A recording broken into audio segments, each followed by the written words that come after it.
Yeah, is this visible now? It is, sir. Yeah. Yeah. So should I start?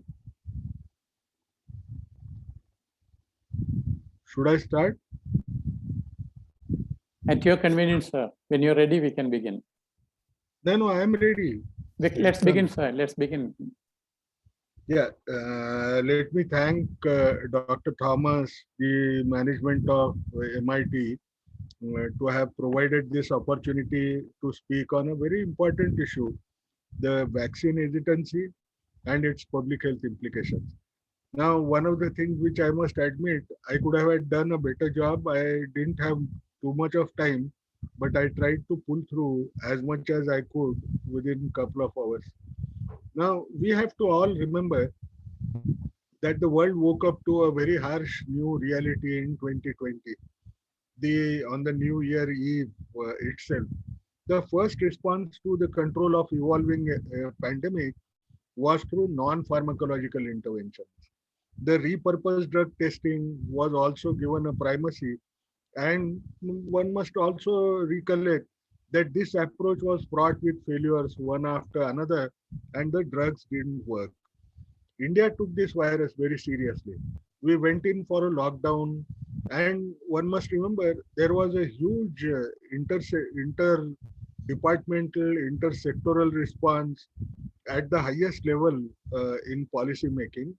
And lockdown was initiated on March 24th, 2020, and this helped us because one of the things that happened is we could use this lockdown to enhance production of PPEs, disinfectants, ventilators, RT-PCR machine, even oxygen supplies. Medical oxygen supply was another huge issue.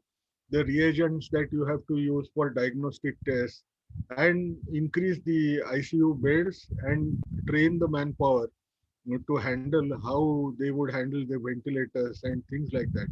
And that was a big thing. But at the same time, one must also remember there was impact on migrants as well as economy, which was almost unavoidable. Now, when you have such black swan or Poisa events, they demanded certain unusual action like lockdown. But some of us may probably question saying that it impacts on rights-based healthcare, livelihood, and freedom of people. But one must remember these are facto comments, and it's very easy to question. Hindsight is always one which tends to make you feel that you are perhaps the wisest person on the earth. Our laboratory structure had a huge unutilized capacity, but what it proved was we can rise to the occasion. We had never conducted molecular diagnostic tests right up to district level. And if you look at the historical thing, Jan 21st, the first RT-PCRs were done in ICMR NIV, when the total number of global cases was reported was only about 314. On Jan 28th, we had conducted only 22 tests, and the frequency was 4 to 6 tests a day. And when the first case was confirmed on 30th of January in ICMR NIV, the global cases were hardly around 8,000, and of all the cases, only 82 cases were reported from 18 countries, and rest of them were from China. Today, we have conducted close to about 25 crore tests. Over 14 lakhs per day was one of the bigger achievements that we had on few days in the first wave.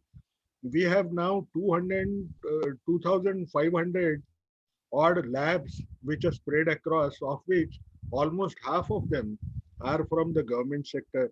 We are third highest in terms of number of tests that we have conducted so far in the world. And all this was achievable mainly because it was lockdown, and from one lab we could ensure that labs could be established across.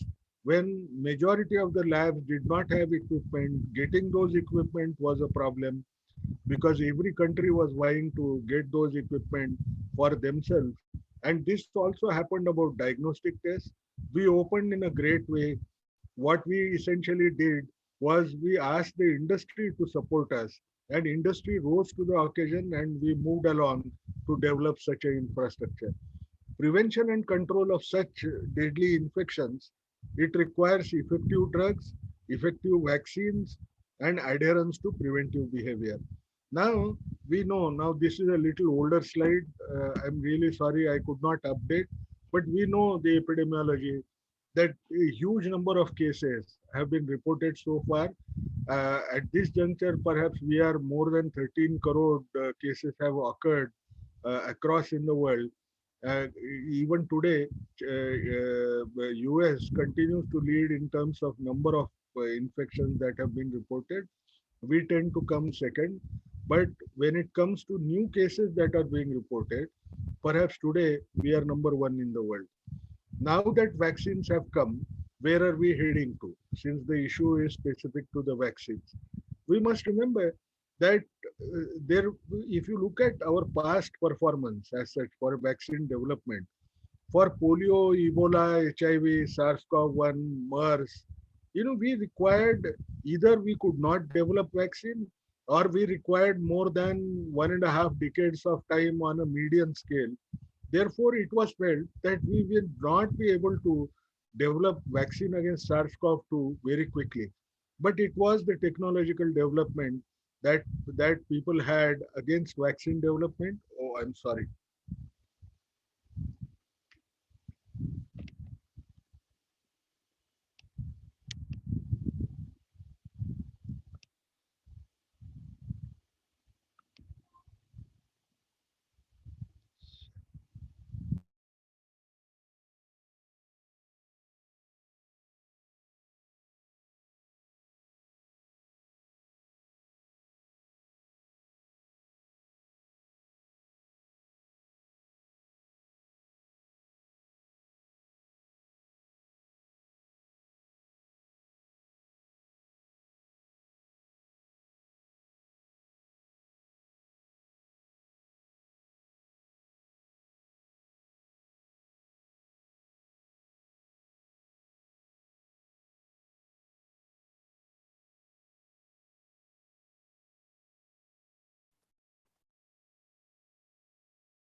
To the that particular slide and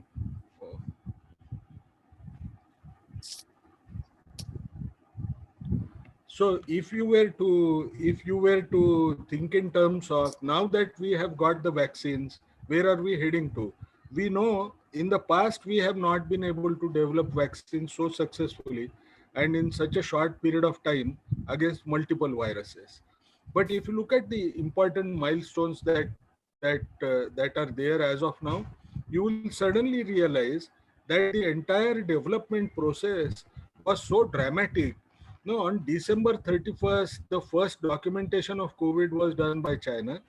On January 12th, they shared the sequences, genomic sequences of this SARS-CoV-2 virus was shared by China to rest of the world. On January 15th, NIH designs vaccine with Moderna in just 3 days time.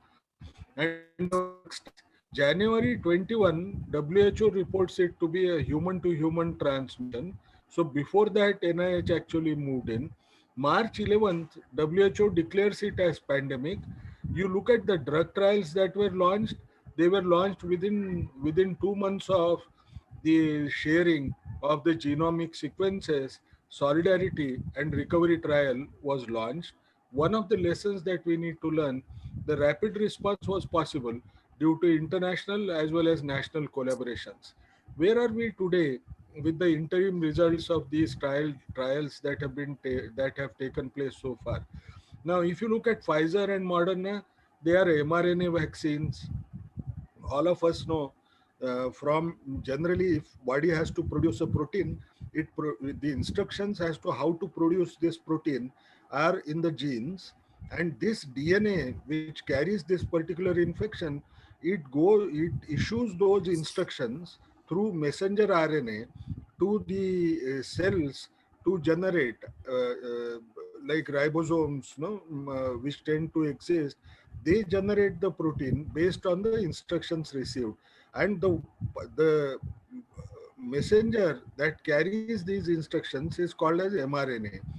Pfizer and Moderna are mRNA vaccines. So they give the mRNA which specifically encodes for production of these spike proteins, and then once it goes inside, it will directly produce the spike protein itself.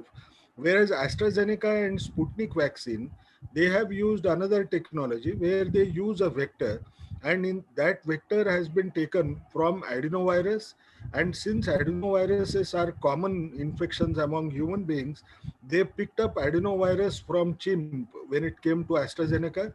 Since chimpanzees, adenovirus doesn't infect human beings because that's an animal pathogen per se. So they thought we won't have antibodies against it, and therefore this vector will be able to survive in the host without fear of antibodies attacking it, and they encoded the spike gene and put it into the DNA of adenovirus so that the non-replicating variety of adenovirus will go inside and start producing spike protein. And once it produces spike protein, its life is very short because it cannot replicate. The spike protein production will stop by itself. Sputnik V, they have used a different adenovirus. One is called as adenovirus 25. Oh, one is adenovirus 26 and the second one is adenovirus 5. Now, these two different adenoviruses don't infect human beings as commonly. They have used them as a vector. In first dose, they give adenovirus 26, and in the second dose, adenovirus 5. And the spike protein genes are inserted into these viruses as well. They are also non-replicable viruses. Bharat Biotech and Sinovac, they have used inactivated virus. So the virus is, entire virus is there, but it is almost like a killed virus, inactivated one, and that is injected in the body. If you look at the data from the interim analysis, you will realize that majority of the vaccines where we know, most of them, they tend to have almost 90 to 95% of protection that they can offer towards development of severe COVID disease or death as such. Bharat Biotech has recently told in the press conference that their efficacy is close to about 81%. There are issues with AstraZeneca when it comes to these figures because of a mix-up that occurred during undertaking this particular trial. One of the trial arm tended to receive a short dose and a standard dose of the vaccine, whereas in another site they received both as standard dosages, where there are differences in protective efficacy. The protective efficacy of a smaller dose, and that was followed by a larger dose, is higher than the protective efficacy of two dosages being standard dosages at this point in time. Essentially, what is important to remember, Pfizer and Moderna, those vaccines are difficult to be used in India because of temperature related issues. And rest of the vaccines which we are using, you will find all of them are based on spike protein, but none of them are mRNA vaccines. mRNAs by itself are extremely unstable at room temperature, and that is why they require a storage. So in India, you get only two vaccines, AstraZeneca and Bharat Biotech.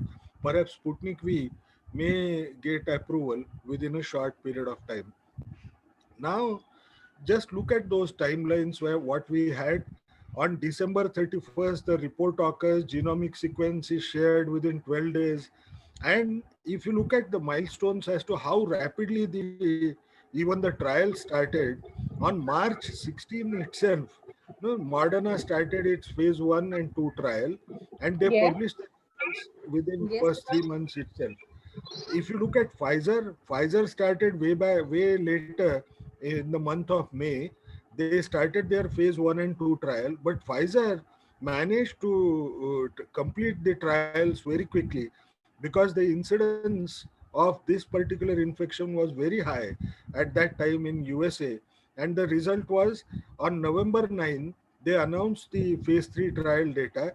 Emergency use approval was also given on December 10, and then subsequently you found that the same EUA was also given to Moderna. But the reality of life is within almost 10 to 11 months of time, not only was the vaccine developed, but you find that the trials interim results were also made available, and that's a very dramatic pace at which things happen. Now, when we looked at what was actually happening, what were the vaccines producing, they were protecting us against development of severe disease and therefore death, because death is normally an outcome of severe disease. They could also protect against mild disease, but the efficacy was far lower compared to the severe disease.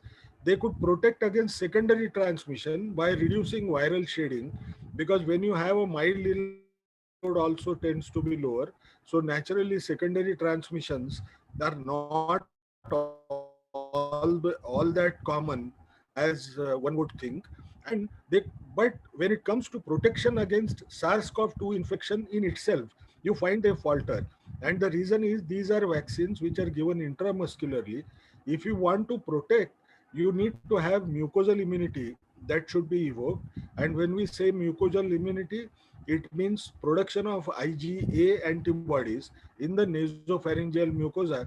That can only happen if we give nasal vaccine or an oral vaccine, and therefore its ability to prevent the risk of acquisition of this particular infection is far lower compared to very high ability of against the development of severe disease or death. Now, looking at these broader objectives, two issues were thought. We could attack this problem in different ways. First could be we could reduce the severe COVID associated mortality, so that some impact that could occur on mortality can be minimized because of this pandemic. We could even think in terms of reducing the transmissions per se.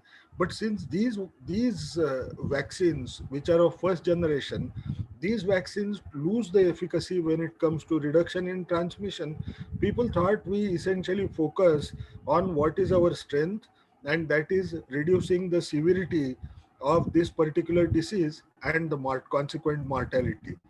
Given the fact that we have globally, you are to provide this vaccine to almost everybody, and there is limited availability of vaccine supplies, certain groups have to be prioritized, because you will otherwise spread very thin if you want to provide vaccines to everybody in one go by itself.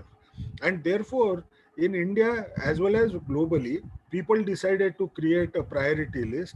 And in the priority list, the first group was healthcare workers and frontline workers. Persons above the age of 50 years of age and comorbidity were spelled out in the first advisory that came from the center. And these three categories by themselves could require immunization of about 30 crore population. And now this criteria has been expanded. Any person who's above the age of 45 with or without chronic morbidity will receive this vaccine, so that we know that anybody who is over the age of 45 has a higher risk of developing an outcome of severe COVID or death that can be prevented to the largest extent. But what happens when you hear such stories? No, especially SARS-CoV-2, we have to realize that everybody knows vaccine development requires close to about 7 to 10 years period if you are generating one against a new disease. Now, knowing that, if you get these kinds of vaccines within a year's time, you would either generate vaccine eagerness or vaccine hesitancy. Now, why does that happen? No, it all depends on risk perception of the individuals, understanding of their efficacy and adverse events. Both, whether it is vaccine eagerness or vaccine hesitancy, can pose challenges in rapid rollout of any such vaccines as such. If you look at vaccine eagerness as on March 30th, no, you will find majority of those countries where the outbreak has been recently very strong, or if you look at them, they had a history of a very bad second or third wave. You find people are very much eager to receive this particular vaccine. But in our part of the world at that time, the outbreak was on a decline. No, if you remember, January 16th we rolled out the vaccine program itself. In January 16th, if you actually look at it, we were at the low of the first wave, and people thought that this infection is declining at this juncture. But Sherlock Holmes, no, one of the things which we have to remember, we tried to hurry in different ways, but we forgot one important principle of Sherlock Holmes. It is a capital mistake to theorize before one has data. Insensibly, one begins to twist facts to suit theories instead of theories to suit the fact. Now, why does this become important? We must remember that our vaccines were different. The sole reason being, for Pfizer and Moderna, which was prioritized to provide to a prioritized population, their phase 3 data was available.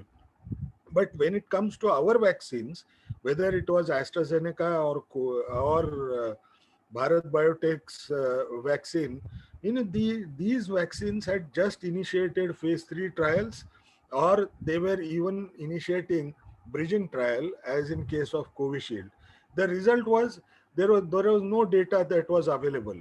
Now that creates a problem because you need evidences before you start action on the same. Otherwise, people start thinking that kahani mein twist hai. नहीं, why should I take this vaccine? There is something fishy in the whole thing. No, they when they think about it, like the popular serials one-liner, no, kuch to gadbad hai daya. No, because that becomes a predominant thing, mainly because healthcare workers and health literates. No, if you look at the first two groups, the healthcare workers and frontline workers were being provided the vaccine first. They understand side effects, they understand the issues of efficacy, they knew that none of these things existed, and then it becomes very difficult to try and convince them why they should take vaccine. And in a contrast, people who belong to old age, they were very happy that vaccine has come. They were of older age group. They thought, this infection could kill them if they acquire one. And vaccine eagerness was a phenomena that was seen among older individuals. Now, when we rolled it out at that juncture, we now today, wherever we are, we realize that we are number two in terms of number of dosages of vaccine that have been provided to people, at least first dose. Now, if you look at the one which has the largest number of dosages, it is USA, and USA has provided it to almost 10 crore people. Whereas in India, we have provided it to close to about 7 crore people. But should we be happy with this kind of a rollout? Absolutely not. One must remember that when it comes to the share of fully vaccinated population against COVID-19, we are looking at proportion of people who have actually been completely immunized. Now, when you look at the data, you'll suddenly find we go at the rock bottom because we have immunized only about 0.8% of the population, whereas smaller countries like Israel, they have immunized almost all in their own country. and rest of those other countries, they are at a far higher level compared to India. If we go by the same pace, when are we likely to cover 75% of the people? You will find USA will do it by June. USA will be finishing covering at least 75% of their own population.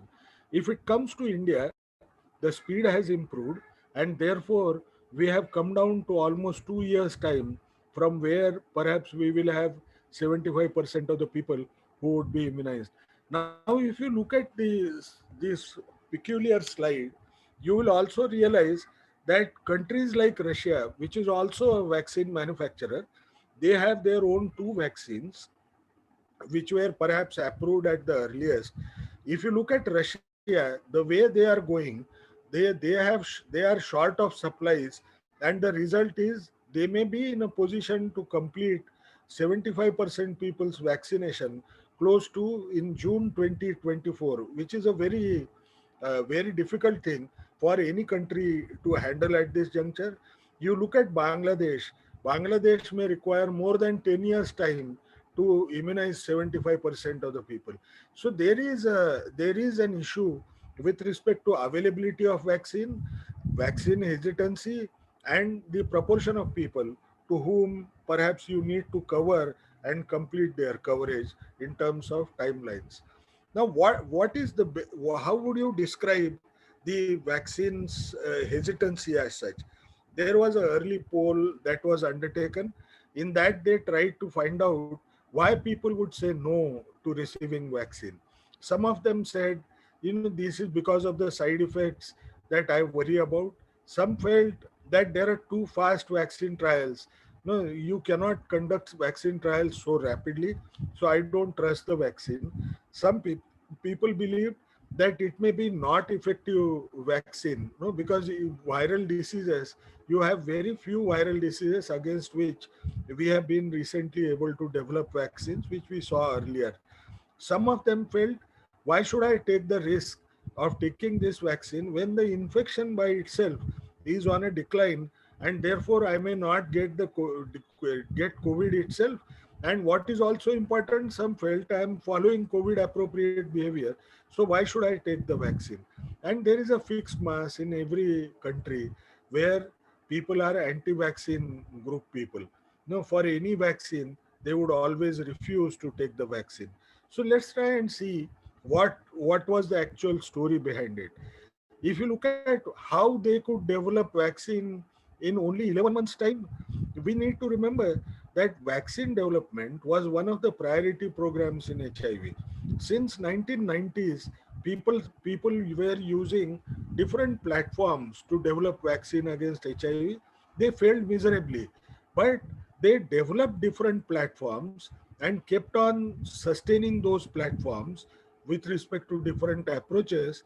And that's how these platforms were finally used in Ebola first, where a vaccine candidate was also developed, which all of us know.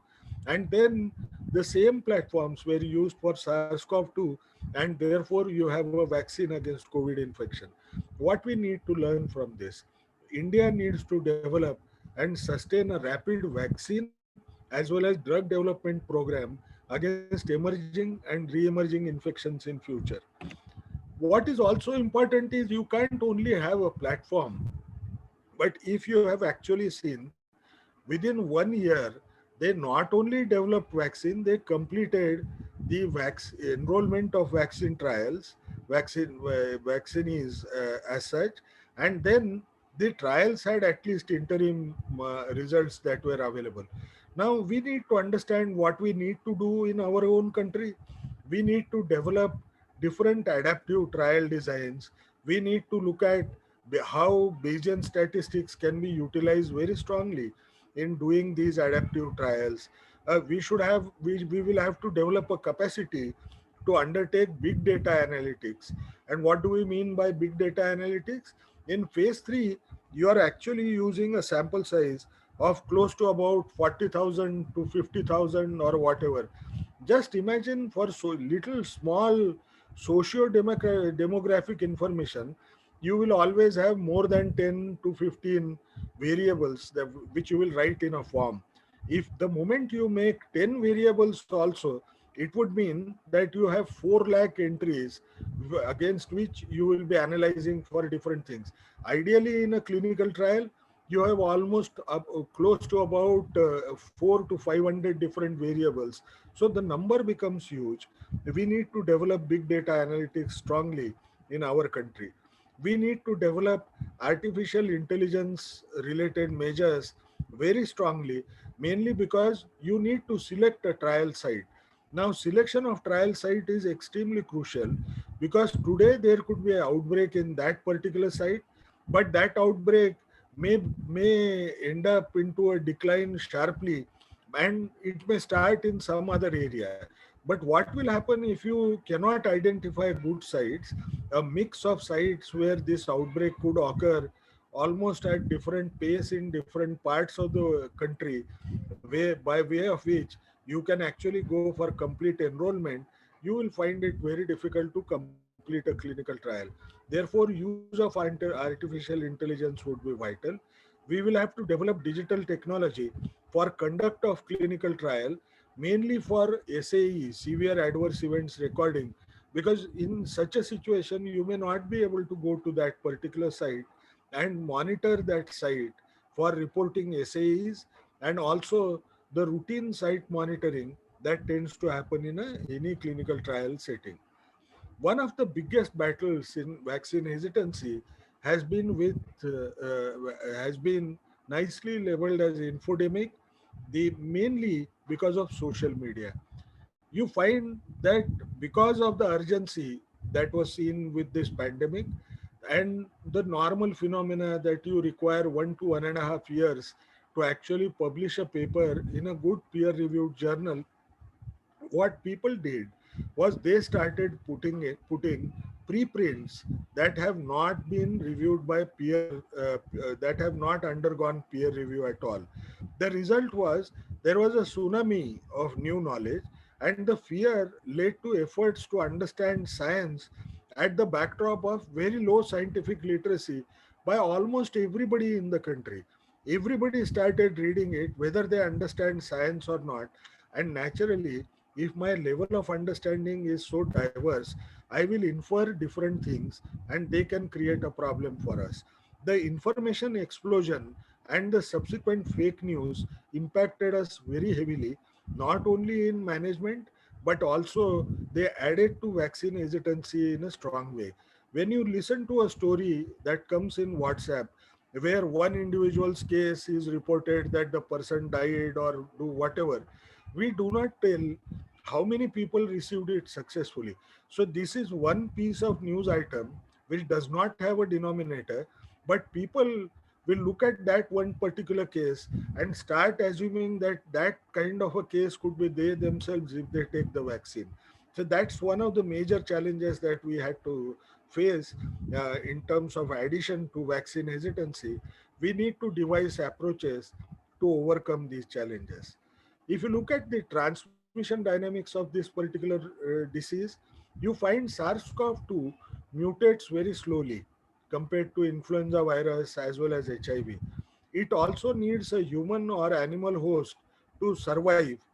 That's one peculiar feature of this particular virus, as in other viruses as well. Generally, once the virus enters into our body, it tends to survive for 2 weeks as such. Like we generally survive, maximally about 70 odd years, and longest lifespan that a person could have is close to about 100 years or so. 2 weeks is a very small duration of survival to face and understand the selection pressure and get a chance to overcome it by developing effective mutation. But this virus was found to be mutating. Why was it happening? Now, perhaps one thing which we could have in our mind, did I use any antiviral drugs so that there was like antibiotic resistance that tends to develop with mutation? The antiviral drugs produce one kind of a mutant. Now, that is not possible because there were no antiviral drugs. But what is it that impacted the worst way? It was immune pressure.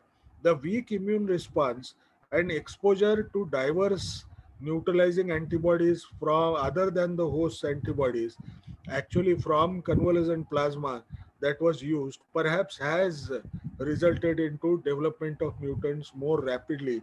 And one of the other factors could be that those individuals who had immunodeficiency, the survival of the virus was long enough, so it got an opportunity to see my immune responses, and therefore it developed mutants to overcome these immune responses by themselves. What is more important to remember? No, these viruses, they want to also live as much as they can. So what do? They go, they try to replicate. They don't have very robust kinds of enzymes for replication. Every time when they replicate, they make an error, and that is noted as a mutation. Now what happens is, since they have to survive, they will jump from one body to another body. The more they mutate during the entire survival process, the more the mutations will be accumulated by the virus. Now, why is this important? Mutations tend to occur rapidly in high incidence setting like we have currently in Pune. Now, if you look at what these mutants can cause, they can perhaps, if you look at it normally, what would a virus like to do? It would like to enhance its own transmission efficiency so that it can infect many more people, and therefore, ensure that they don't die prematurely.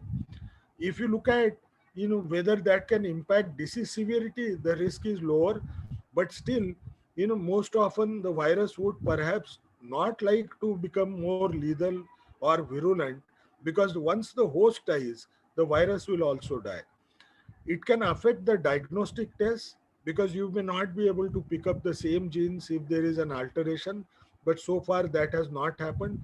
It can impact protection from natural infection or other vaccines, because if that happens, if there is a radical change in the spike protein, you will find reinfections will increase, whether you are naturally protected because of earlier infection or because of vaccine itself. And it can also reduce the utility of monoclonal antibodies as an option to treat people like this. Unfortunately, in our cases, we went for repeated use of convalescent plasma. Infection among immunocompromised host was also an issue, and therefore newer mutations were acquired. How many major mutations that we are seeing? These are called as variants of concern. You find they were first reported in UK, then one from South Africa, one from Brazil, and now India is talked to have E484Q and L452R. E484Q is a mutation which is akin to one that is seen in South Africa and UK, and their mutation is E484K, but our mutation is E484Q, which is almost similar. L452R is a mutation that was found in California, especially when a gorilla was found to be infected. And these mutations can impact, not only they can increase the transmission, which is known for UK variant, but they can increase even the death rates, the mortality or case fatality rate, and it can also impact partially the vaccine, so that vaccine's efficacy to reduce the incidence of severe COVID disease is compromised to some degree. If you look at these variants and try to test them against against a sera of somebody who has either been had COVID in the past, or you have given vaccine to them, what do you find? The mutations that are emerging tend to have a poor cross neutralization. So there is a likelihood that a mutant virus may come sometime, which may not be able to be stopped by the vaccine provision that we would have here. You may need a newer vaccine. How do we understand what is happening? If you look at Novavax and Johnson, Novavax and J&J both conducted their trials in South Africa, where the newer variant was also emerging. They found that if the protective efficacy was 96% against wild type virus, the South African variant had a protective efficacy of only about 50%. When it came to Johnson and Johnson, from 72%, it dropped to 57%. So it essentially means that if variants come up, these variants are likely to ensure that there is lower efficacy of vaccine towards prevention of severe COVID disease. Now, when such things happen, what does it essentially mean? No, it is going to impact your herd immunity.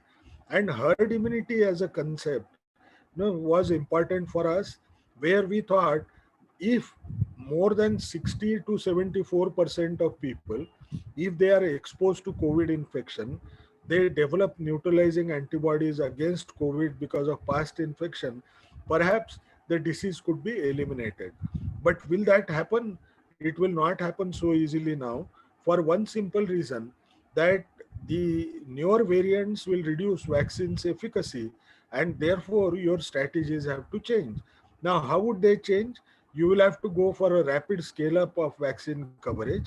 You may require herd immunity by immunizing more than 90% of your population, which becomes a very stiff target in terms of providing vaccine at the backdrop of vaccine hesitancy that you are recently seeing. What we also need to ensure that we stop irrational medical practices of use of convalescent plasma, because otherwise, it will be like a mirage, and in a mirage you always feel you have come close to development of herd immunity, but if the new variant comes which doesn't think of the vaccine as one that can suppress them, you will find you will be postponing your goal of development timeline for development of herd immunity, and herd immunity by itself will become a mirage as one of the events. Does this mean that's the end of the story? Perhaps not. There are close to 287 newer vaccine development groups which are working, who are in preclinical stages of development. They are considering these mutants as well, along with the 10 who have been approved so far. So what might eventually happen is some of those second generation vaccines could be far more powerful to handle these variants at this point later in future. If variant develops rapidly, one needs to rapidly vaccinate all for herd immunity against the strain itself. And what is important is, then in that case, if the strain has changed, we may have to use second generation vaccine. Ideally, what we want is a pan corona vaccine, one vaccine which can prevent any coronavirus infection would be a crucial development at this juncture. One of the learnings is that if one is developing vaccines rapidly in an emergency, we need to think holistically about different solutions. Now, one of the things which you must think about, in Pfizer vaccine, you actually fill 6 dosages worth volume of that liquid into the vial as such. When you start taking that out, you start realizing it's a 6 dose material where you are taking zero point 0.5 ml of vaccine. Now, when I start taking the vaccine through the syringe, what will happen? The last dose will have smaller amount of vaccine because your syringe cannot take every drop of the vaccine that is present, which would essentially mean that you will not be able to ensure that all 6 dosages can be given to that individual. So vaccine wastage could increase. So what Pfizer did was asked Becton Dickinson to produce another sophisticated version of specialized syringes, so that even that last drop is utilized, and that becomes important because of the supply chain issue. You don't have so many vaccine dosages that are available across. We tend to forget in the past that when we panic, we don't think much. No, the biggest challenge for vaccine hesitancy is adult vaccination. No, normally vaccines are used for childhood immunization, but among adults we hardly ever use that. No, our people don't accept it also.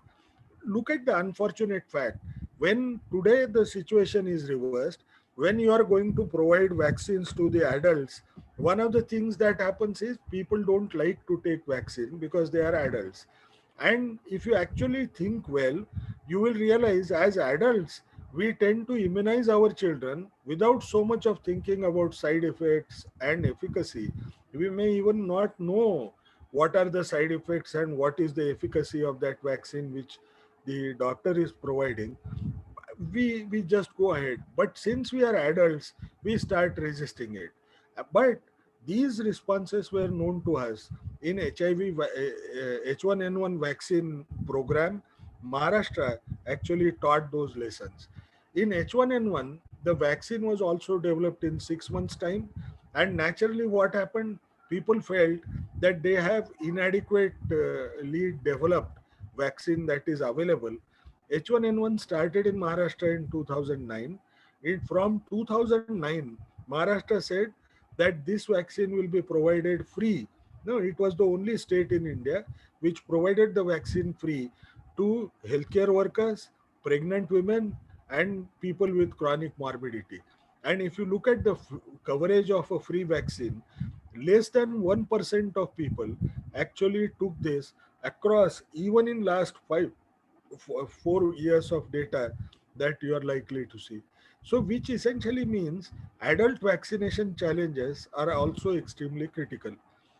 When it comes to vaccine hesitancy, it can impact industries also, because industry will not know how many dosages of vaccine they should be producing.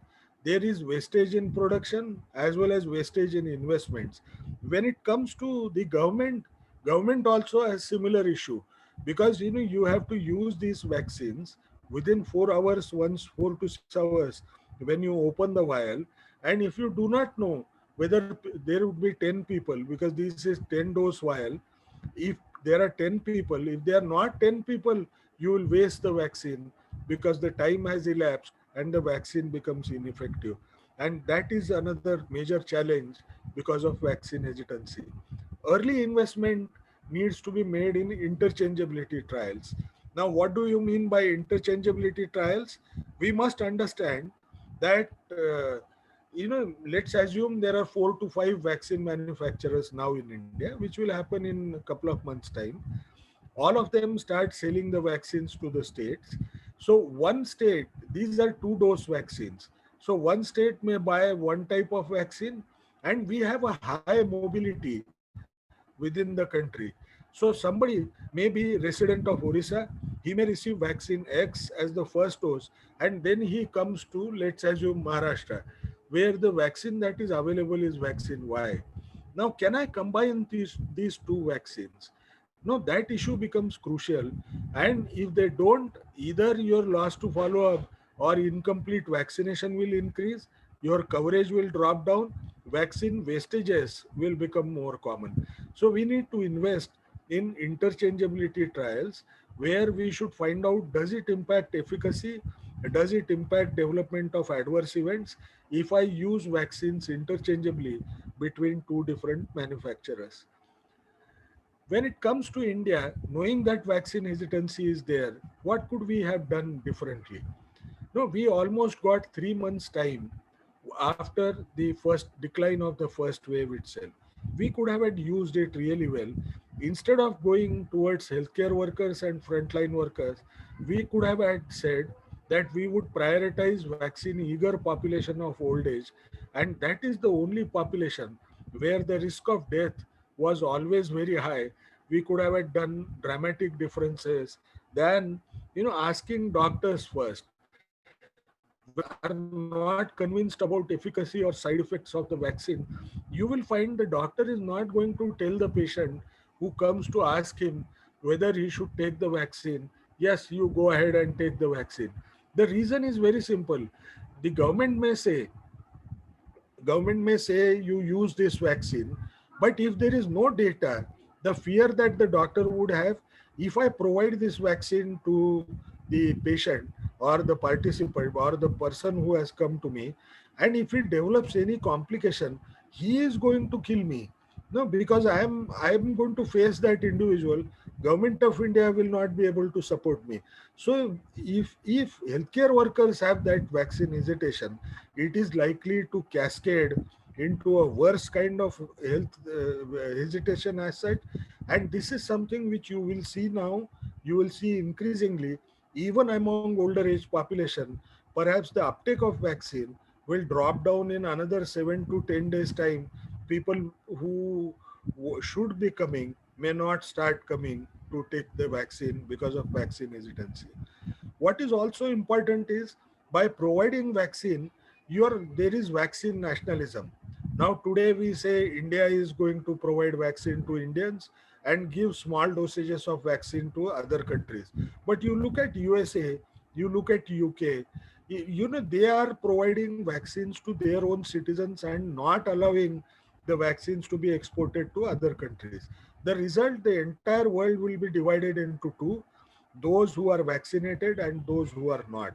When you have a partially immunized world and the high mobility that we have, you will find that it will add to the selection pressure on the virus, and the virus will mutate more, and there will always be a fear whether there will be a newer mutant that might come, against which these vaccines will be inefficient. The virus is more likely to become endemic, because this immunity is more likely to wane off in a period that could be as short up to 2 years time. New escape mutants will continue to foster this infection, and therefore the infection may become endemic. When variants strike and they are trying to become endemic, you will find younger age groups will be infected more and more, and the result is, perhaps it will give you the first clue that the infection is likely to become endemic now. Currently, the pattern of pandemic does not appear to be consistent with getting extinguished by itself sooner. It will create some havoc for more time to come. Then there could be sporadic outbreaks that may occur. Then it may become seasonal, and then it may become, so much mutations will add to it and may become insignificant infectious episode by itself. What do scientists think about elimination? Majority of them, they tend to think that elimination is unlikely to happen. It may even not happen in any part of the world so easily as one would like to think about. Vaccines against the new variants would require certain newer efforts to do. Now, one of the things which we have to remember, we'll have to constantly do genomic surveillance. Any mutation that you find is unusual and can affect the vaccine delivery, you will have to develop a vaccine using that particular mutation, so that you will be able to ensure that vaccines remain contemporary. Conducting full-fledged phase 3 trial for even a vaccine that is developed against a variant is likely to become challenging, because you will require so long a time of even 1 year. By then, perhaps a newer mutant could come. More so, one must remember that infections tend to decline. Like we saw in 4 to 5 months' time, the first wave ended in India. But if there was somebody who was doing a trial, like we saw both the people, whether it was Bharat Biotech or AstraZeneca, their trials itself started in the month of December when the infection was on decline. They will take longer time to complete enrollment and even the trial results as such. What is also important for us to understand, if you start enrollment then for vaccine against variants, these participants are going to have history of receipt of other COVID vaccine, and naturally, these vaccines, if they are given, different vaccines are given to the individual, you will find that it would be very difficult to interpret the toxicity related data. The efficacy related arguments could also become difficult for analysis. Ideally, we would like to have a pan corona vaccine, which perhaps is the most important saving grace. If you want to do anything, whether handle COVID appropriate behavior or handle vaccine hesitancy, you need to sustain, you need to add community acceptance and also ensure that they are involved strongly in sustaining non pharmacological interventions as well as biological intervention of vaccines. You need to have high level of community engagement. You could use different kinds of strategy like peer-led strategy, CPOL model, or behavior change communication.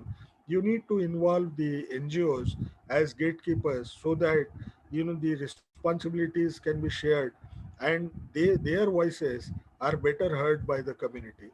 Significant vaccine hesitancy can impact seriously the health outcomes, which we know. What is also important is non-COVID disease management. That's also something which is a major issue that will be coming up of late.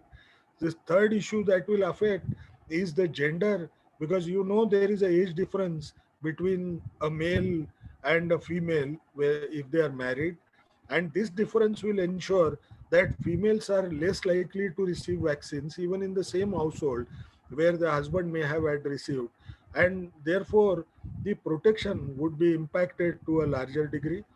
There would be It is going to affect the financial status of the people. A lot many people would end up actually going below the poverty line, because the vaccine hesitancy will ensure that the infection will be the outbreak will become endemic and continue to affect the economy. When it comes to education, all of us know the impact is also very much visible, that children are not able to go to the school unless we reduce the scare by providing vaccines to people and adopting COVID appropriate behavior. Even education is going to get impacted dramatically, and economy is also one that becomes important. The entire pandemic is challenging one of our most evolved core processes seen among all living beings. Now, if you look at this reindeer, no reindeer's response to a predator, is classic. Reindeer is a semi-domesticated animal. If they find that there is a predator or a killer, in simpler words, you find all of them come together. They collectivize and they fight with that particular threat. But perhaps in COVID era, there is a temporary reversal to mean or median, whatever you may call. Perhaps like the lions, no, we may have to stay with our own family and protect them, take the controls of health and safety in our own hand for our own family. People may also have, the affection going to an extent that there could be circles maintaining safe distance, even for sunbathing, where you could stay safely. But that's a new normal that's coming up. Is there a light at the end of the tunnel? Second generation vaccines, as we talked, 290 odd vaccines are being developed, and the effective drugs are under development. So we hope, like we didn't know, but in 1 year the vaccine could come which is efficient. Second generation vaccines could also surprise us. Together, we can adhere to COVID appropriate behavior and also take vaccine and still reverse the second wave. Most importantly, human beings have evolved as they are intelligent. They learn from experiences, including the experiences related to lockdown, and they are flexible in their own approaches. Perhaps we will change and adapt ourselves. Why should we be changing ourselves? One of the reasons is, look at the child. No, the child is today almost imprisoned in their own household. The child cannot go to a garden, cannot go to a school. If we want to make difference for the future generation, we will have to first adopt COVID appropriate behavior rigorously, and also ensure that those who are eligible receive vaccines, and make every effort as healthcare professionals, since most of you are students, to ensure that you try to make inroads into vaccine hesitancy among those whom you know, among those who respect you, and try to tell them that taking vaccine is likely to ensure that they will survive longer. Thank you. Thank you so much. And I don't have words to describe the gift you have given to us. A comprehensive analysis of the impact of vaccine hesitancy. Vaccine hesitancy has got a serious medical, health, economic, social consequences. And you elaborated that, the detail, the consequences and the pathways of vaccine hesitancy and its implication. And I would take some questions if you have any. And we can take about few more questions right now. Either you can type it on the chat room, or you can unmute yourself. We can ask you questions by or on the video itself. We can unmute and you can switch on your video and you can ask the question. And the floor is open for questions, please. Thank you. I must tell this that at 5:25, I must log out. Okay, we'll take two questions, three questions, right? Arindhati? Yes, go ahead, please. Yes, thank you too. Thank you, Dr. Gagapithar. Very, very enlightening. I have two questions. One is you did mention about that in a high incidence setting, level of mutation are high. Is this what we are seeing at the moment? That's happening, especially in Maharashtra. That's my first question. And my second question is, when talking about equity, we know that as of today, we've vaccinated 0.8% of our population. But do we have an urban-rural breakup in these numbers? What percentage of rural have access to vaccines? So these are my two questions. Thank you. Madam, I will take the second one first. If I forget the first one, please remind me. I'm getting older. No problem. The second one was about inequity. No, we have data on whether urban and rural vaccination programs, are they going better? What I could share is in rural area, the provision is being made, but the awareness about vaccine hesitancy tends to be higher. So the coverage rates in rural area are comparatively lesser, right? And at the same time, do I see that remaining consistent? Perhaps not, because our science literacy is so low that in rural area they may not even question about adverse events or anything. What they will be worried is whether the COVID is increasing or not. If it is, I would like to take. And my bigger worry would be risk compensation. That since they may not be informed so well, what might happen is they will take vaccine and assume that they are not going to get this particular infection now, and that risk compensation can be damaging. But urban-rural differential is there, and it will continue to exist in every form, whether it is even management of cases. They are unable to manage at a sub-district level. So you find urban areas, there is a lot of pressure on healthcare systems, and even death rates continue to be higher in the rural areas. What was the first one you said, madam? So the situation that we are seeing in Maharashtra, Mumbai and Pune specifically. Yeah, I got it. Now, please remember, we don't have any evidence. Please don't go by what you are seeing on TV, that variance is the cause of spread in Maharashtra or in India. All that, see, there is something which we have to understand.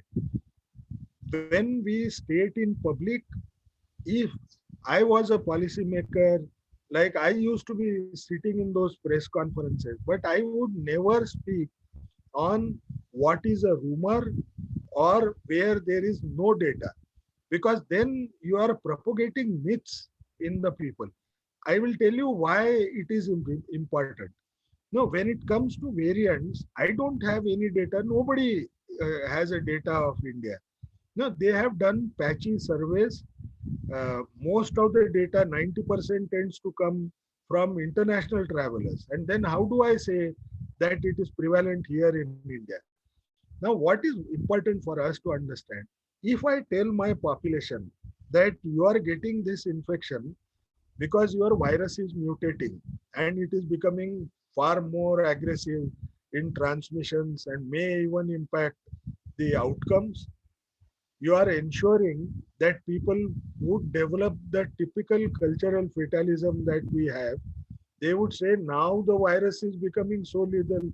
What is the use of following this COVID appropriate behavior? I have to trust in God. अब मर गया तो मर गया, ऊपर वाला है ना, देख लेगा. That's not a good attitude to do. What we know is a major lacunae. We have to work on that lacunae and not show them another path where self-efficacy for any behavior change is likely to be impacted. Dr. Thank you, Gangakadakar, sir. there is a question from a student, public health student. How do public health professionals contribute to alleviating vaccine hesitancy? You mentioned in your conversation, but will you elaborate that a little more further, please? Thank you. See, I don't know now whether you watch me on TV, but there is something which I keep on telling. That, all those opinion leaders that we have used in the first wave and in the lockdown, they have lost the sphere of influence over others as of now. The reason is they have never walked the talk. No, you find that in other states, elections are going on and nobody is wearing mask. No leader is telling anybody that they have to use mask. The result is the sphere of influence is gone. And this is generally seen when it's a fear-based approach that has been adopted. Why am I saying fear-based? Because the actions were based not on information, scientific information, but just that, oh, ये महामारी आ गई है ना, मुझे बचना है तो Covid appropriate behavior follow करना पड़ेगा. Now, if I want to change that, one must remember, in fear-based campaign, if you were a commander, no, in army, and you were not seen, but you give an advice, go and attack China, they will run, they will do everything. But if they find after some time their commander is sitting having tea and having good food in the base camp and nothing is happening, where does the sphere of influence lie? The sphere of influence will lie with those who are immediate contacts of those persons. So how can the students play an important role? Please speak with those who listen to you, your own family members, your own friends who have, somebody who's above 45 years of age. Try to convince them and reduce that thing.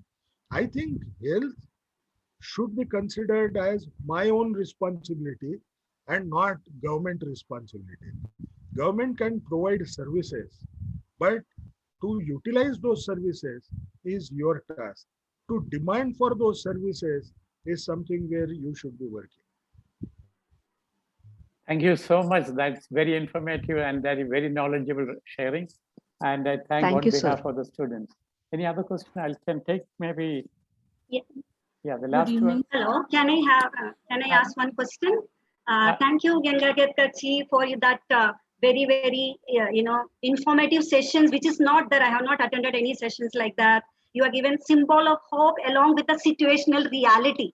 So my question is simple. I have many questions, but you have clarified through the session. Only one question, which is much in discussion. So you have talked about vaccine diplomacy. The world will be divided again because of this vaccine.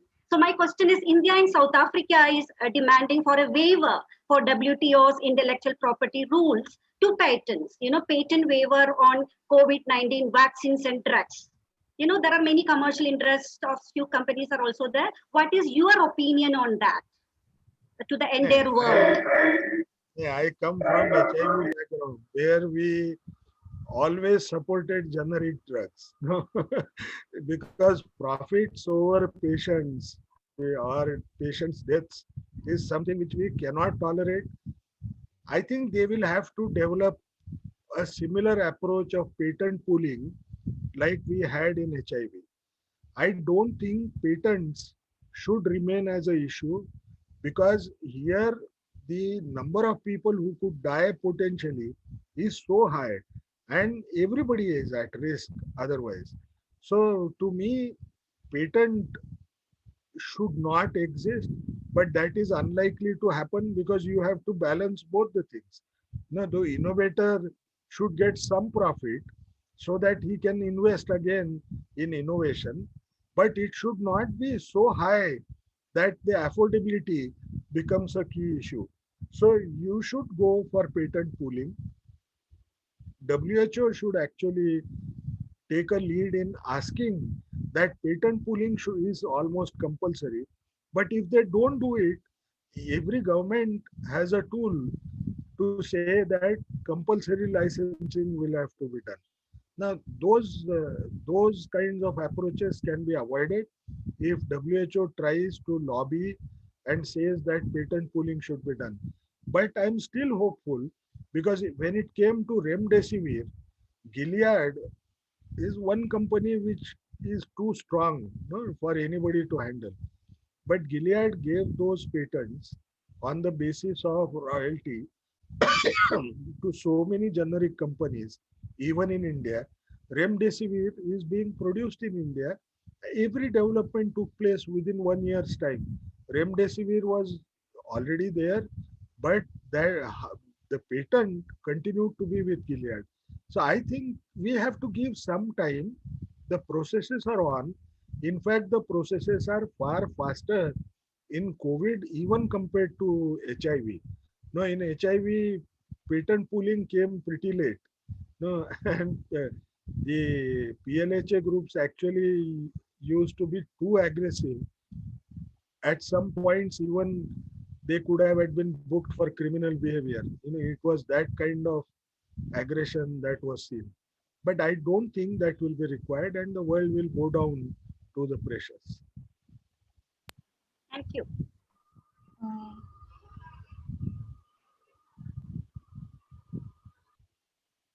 Sir, you are on mute, sir. Sorry. A last and final question, just one more. Yes, I wanted to ask. Dr. Soumya, go ahead. Yeah. Yes, sir. Good evening, sir. Thank you for that informative session. I usually watch your interviews on television right now. So, sir, my doubt was regarding something regarding to the system. Do you think, along with the affordability of the vaccine, there is also a big issue of availability and accessibility for the vaccine? Since I live in Pune, I've registered my parents for the vaccination campaign as well. But there is one major issue that we are facing is the availability of the vaccine in the centers. So, and many of my known persons are hesitant because of this. So, so what can be done to achieve to overcome this? I understand there are issues as of now, but trust me, in another 2-3 months' time, there will be a glut. And I am keeping on warning WHO that what might eventually happen. The innovators will start feeling but there is something which is very tricky and sad in medical profession. The first mover advantage is always very high. So those first 4 or 5 vaccine manufacturers, they will survive. But the others who come, no, they will have no future if there is a glut in vaccines. You look at Sputnik V, they actually want to produce more than 50 crore vaccine dosages in India, which will happen very easily in next couple of months' time. Now, if that is the rate at which they want to produce, you can imagine there will be a glut and people will perhaps feel that they have wasted their resources. So vaccines will be in abundance. But as of now, the demand is so high. You have 750 crore people. So even if you assume 400 crore require vaccine, now as adults, where are we? We are no way closer. But it will come. Don't worry. Thank you, sir. Thank you. And so what? Go ahead. And so what about the vaccination drive? Is there any significant tenure for the children? Will they be included or not? That was my... Children will be included late because children and pregnant women require a clinical trial. These are considered as vulnerable subjects for clinical trial. By and large, unless you prove that vaccines that are used in others are safe, you don't want to give it to a pregnant woman who's carrying a child and have some kind of side effect. That becomes an issue. It may take another, in now Pfizer vaccine has gone up to 12 years of age. No, 12 to 18 years now you can administer. Our own Bharat Biotech is also doing it from 12 years of age. Slowly they may shift down and then we will know. One of the tricks that is done is, since you can't do trials so easily in pregnant women, what they do is there are some women who receive vaccine, they don't know whether they are pregnant. And you start developing an antenatal clinic, ANC registry, and find out whether it has any impact, so that you facilitate the process of taking decision whether you can provide it to pregnant women without affecting the birth outcomes, including the teratogenicity. Thank you, sir. Thanks. Thank you, sir.